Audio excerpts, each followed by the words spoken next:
و اجداد کیسے تھے اور تم کیا کر رہے ہو، یہ تمہارے اسلاف کا طریقہ نہیں تھا۔ وہ ایک ومن اعرض عن ذکری فإن له معیشۃ ضنکا، ہاتھ میں درد ہو تو آنکھ روتی ہے، پاؤں میں درد ہو تو آنکھ روتی ہے۔ بسم اللہ الرحمن الرحیم۔ دوستان من، آج جو موضوع لے کر آپ کی خدمت میں حاضر ہوں وہ ہے امت اور کھوئی ہوئی پہچان۔ اقبال کے اس شعر سے اپنی گفتگو کا آغاز کروں گا۔ اقبال نے کہا تھا کہ نغمہ کجا و من کجا، ساز سخن بہانہ است، سوئے قطار می کشم ناقہ بے زمام را۔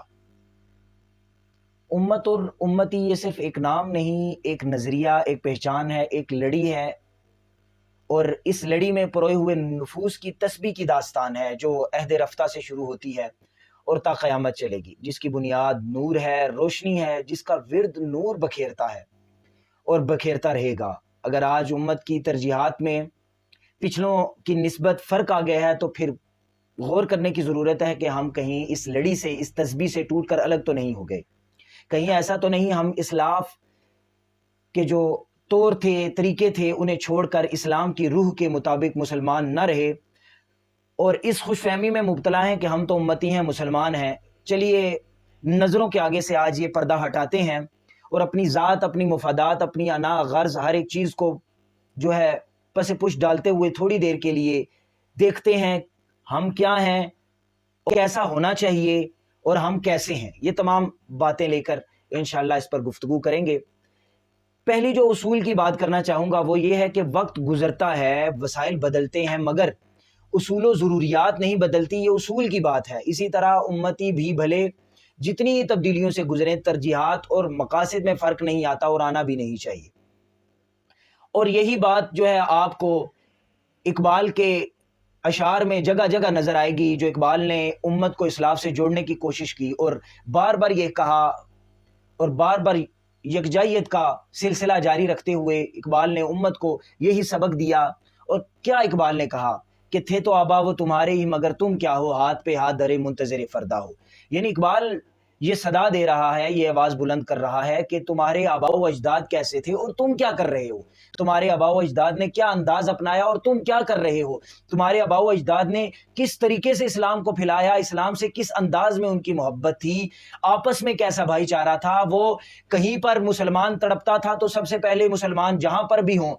جہاں پر بھی مضبوط ہوں، وہ پہلے پہنچا کرتے تھے ایک آواز پر لبیک کہتے ہوئے۔ آج کیا بات ہے کہ ہم جو مسلمان ہیں وہ ٹکڑے ٹکڑے ہوئے جا رہے ہیں، ہم مختلف دھڑوں میں بٹتے جا رہے ہیں، ہم جو ہے مختلف شکلیں اختیار کرتے جا رہے ہیں، امن و امان ہم میں نہیں رہا، محبت پیار ہم میں نہیں رہا، دن بدن ہم نیچے سے نیچے جاتے جا رہے ہیں۔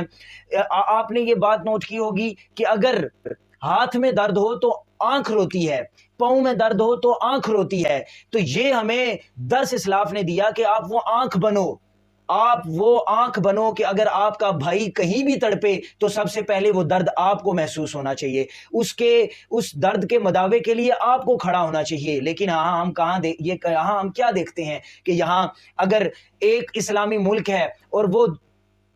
چکی میں پس رہا ہے ظلم کی تو دوسرا آواز اٹھانے کو تیار نہیں ہے، ہر کوئی اپنی 1.5 انچ کی مسجد بنا کر وہ اسی پر لگا ہوا ہے۔ لیکن یہ اسلاف کا طریقہ نہیں تھا۔ وہ اقبال نے کہا تھا ایک ہوں مسلم حرم کی پاسبانی کے لیے، نیل کے ساحل سے لے کر تاب خاک کاشگر۔ اور اقبال نے پھر ہمارا جو اس وقت حال ہے اس کی بھی عکاسی کرتے ہوئے ایک بڑی خوبصورت بات کی، وہ معزز تھے زمانے میں مسلمان ہو کر اور تم خوار ہوئے تارک قرآن ہو کر، اور دکھ بھی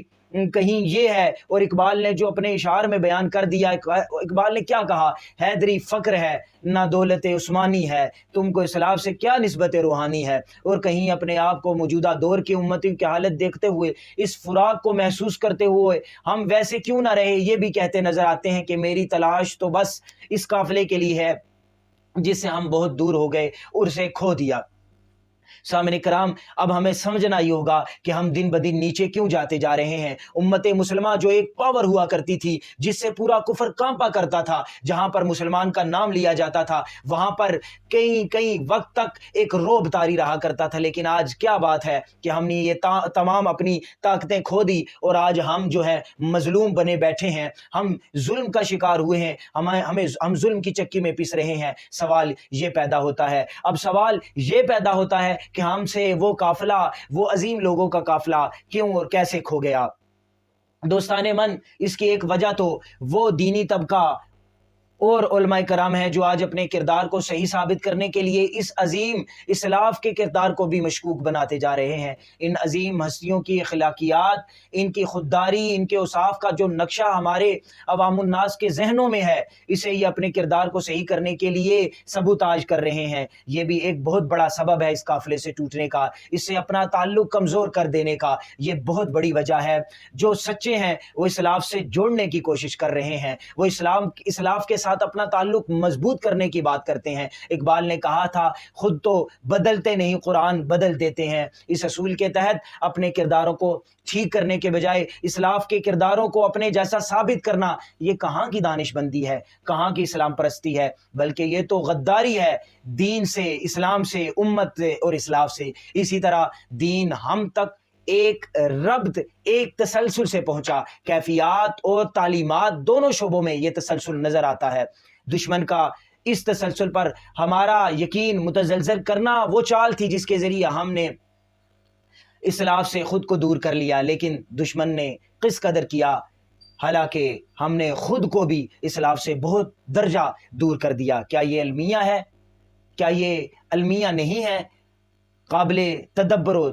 تفکر کی بات ہے۔ راستے کوئی بھی ہوں، دیکھنا یہ چاہیے کہ میرا راستہ مجھے اس مقصد سے جوڑ رہا ہے کہ جو دشمن کا ہے، یا اس مقصد سے جو ہماری خیر خواہی کا ہے۔ تفریق وہ ہتھیار ہے جس سے دشمن کا اپنے اہداف کا حصول آسان اور ممکن بنایا جا رہا ہے، یعنی پھر اتحاد ہی اس کا حل ہے۔ بہتری تب تک ممکن نہیں جب تک ہم امت کو واقع امت کے اسلاف سے واپس نہ جوڑیں۔ وہ اقبال نے کہا تھا، یوں تو سید بھی ہو، مرزا بھی ہو، افغان بھی ہو، تم سبھی کچھ ہو، بتاؤ مسلمان بھی ہو، تو جب تک ہم آپس میں جڑیں گے نہیں،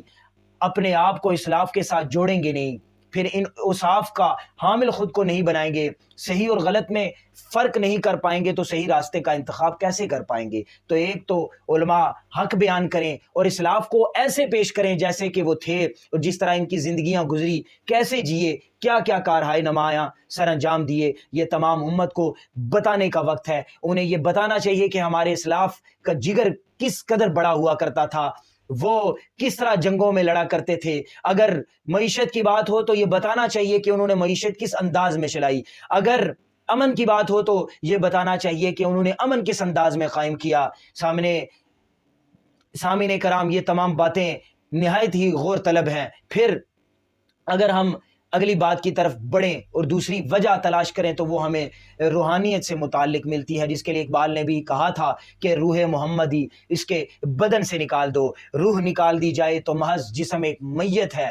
تو پیچھے جو بچا وہ امتی محمدی بھی کہلائے گا کہ نہیں۔ اسلاف سے روحانی تعلق توڑنا اور اس کے لیے دشمن کا ہر ممکن تدبیر کرنا، یہ ایک سوچی سمجھی سازش ہے جس کا اعلی کار بھی ہم خود ہیں اور خسارہ پانے والے بھی ہم خود ہیں۔ ہمارا میڈیا، کتب اور دیگر تمام ذرائع جن سے ہمارے اسلاف کی شان بیان کی جانی چاہیے تھی، بالواسطہ یا بلا واسطہ طریقے سے ان کا استعمال کرتے ہوئے اس کے برعکس ذہن سازی کی جا رہی ہے، جسے روکنے کی اشد ضرورت ہے کہ کم از کم ہم خود اپنی تباہی کا اعلی کار تو نہ بنے۔ اس کے لیے ہمیں ہماری شناخت سے دور کرنا، ہمیں یہود و ہنود و نصارہ کی تہذیب میں سمونا، ان جیسا بننا پسند کرنا اور اپنی دینی روایات کو کم تر جاننا،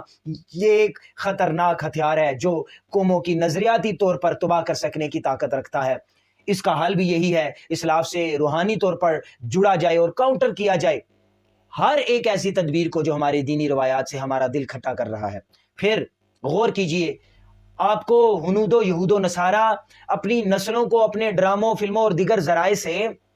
اپنے اسلاف کی کہانیاں سنا کر جوڑتے نظر آئیں گے، اور ساتھ ہی ساتھ اپنے بچوں کو یہ بھی سکھا رہے ہیں کہ مسلمان دنیا میں ہمیشہ ظالم تھے، انسانوں کے دشمن تھے، شدت پسند تھے، جبکہ ہم اپنی نسلوں کو سپر مین، سپائڈر مین بنانے میں لگے ہوئے ہیں۔ ہم نے اپنے بچوں کو آئیڈیل ہی نہیں دیے، ہم نے اسلاف کے ساتھ بچوں کا رابطہ ہی توڑ دیا، حالانکہ ہمارے بچوں کے آئیڈیل حضرت ابو بکر ہونے چاہیے تھے، حضرت مولا کائنات ہونے چاہیے تھے، حضرت عثمان غنی ہونے چاہیے تھے، حضرت خالد بن ولید ہونے چاہیے تھے۔ انہیں یہ پتا ہونا چاہیے تھا کہ حضرت خالد بن ولید جب جنگ میں لڑا کرتے تھے تو کتنی تلواریں ان کے ہاتھ میں ٹوٹ جایا کرتی تھی۔ یہ تمام ان کو باتیں بتانے کی ضرورت ہے، ان کے آئیڈیل بدلنے کی ضرورت ہے۔ سامعین کرام، آگاہی ہمارا فرض ہے، ہماری کمزوریاں ہماری مجبوریاں نہیں بلکہ ہمارا جرم ہے، اور اس سے پہلے کہ ہم اس جرم کی سزا کے طور پر تباہ کر دیے جائیں، ہم سے دوسروں کو بدل دیا جائے، ہماری جگہ کسی اور قوم کو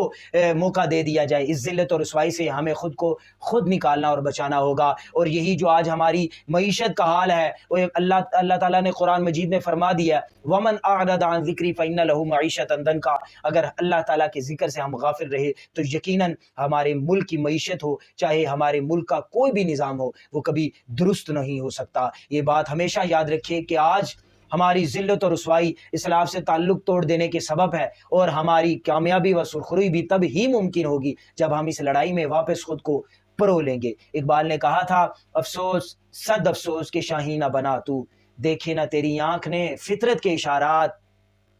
تقدیر کے قاضی کا یہ فتویٰ ہے ازل سے، ہے جرم ضعیفی کی سزا مرگ مفاجات، ہے جرم ضعیفی کی سزا مرگ مفاجات۔